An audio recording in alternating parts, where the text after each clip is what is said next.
The Israeli government is extending coverage to include the refugees from the war in Ukraine.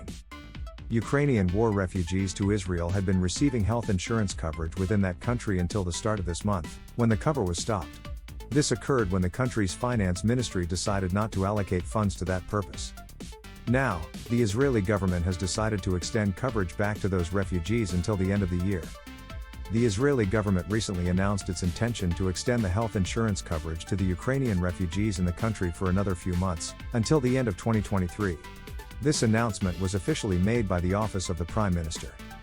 The coverage extension follows a services suspension that lasted about 2 weeks as a result of a lack of funding.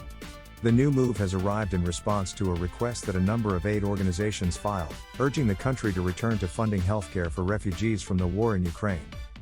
Petitioners brought the case to the Israeli High Court, seeking an injunction that would mandate the government to provide funding to coverage for treatments that had already started or that were scheduled. They cited concerns over the halting of those services regarding international legal violations.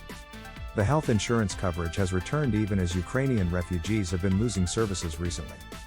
Over first half of this year, Ukrainian refugees have been gradually losing access to a range of services, some of which they can no longer obtain at all.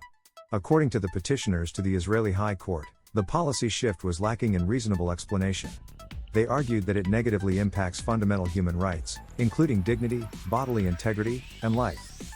The Prime Minister convened a meeting at the official office with representatives from the Finance Ministry in order to look into the situation regarding healthcare services for refugees from the Ukrainian war who currently live in Israel. The Finance Ministry faced steep criticism from the Welfare Ministry for having failed to transfer the budget. Equally, the health insurance situation's handling was referred to by the Welfare and Health Ministries as being apathetic. Thank you for following LIN.